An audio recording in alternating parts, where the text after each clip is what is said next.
Mr. Deputy Speaker, sir, I think the House will agree with me that the Health Minister, while piloting this bill to us, made a very brilliant and studied presentation and explanation on the various provisions of this bill, and I wish to join other honorable members in congratulating warmly the Health Minister for the initiative and imagination with which he has been dealing with this terrible problem.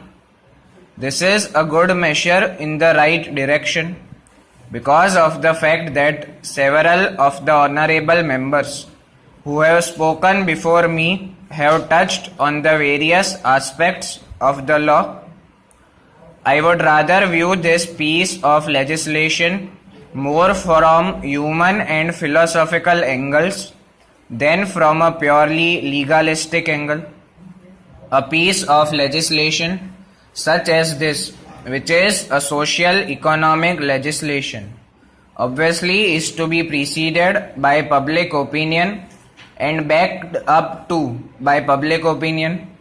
I understand that it is only the pressure of the public opinion which has compelled government to proceed in the right direction, and they have rightly gone, but it is the continuous pressure of public opinion which will make the government find out what are the effective ways and provisions in the legislation and what are the defective things which can be later on removed by further amendments.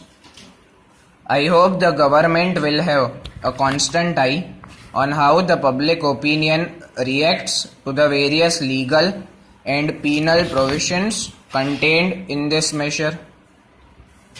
The post-war period, particularly since 1945, has been a period of tremendous advances in science and technology. But the trouble is that though science and technology have advanced, that advance is unaccompanied by an equally good advance in spirituality and truth. When science and technology, unaccompanied by spirituality and truth, go ahead, they create havoc sometimes, and one of the havocs created is what we see today. This adulteration in the spheres of food articles, drinks, etc. This unsocial attitude and profiteering mentality about which the minister made a very right preference in the beginning of a very small minority has a tremendous impact on a big majority. I should say the entire nation. These unsocial and antisocial attitudes and activities have to go, but they cannot be vanished merely by legislation.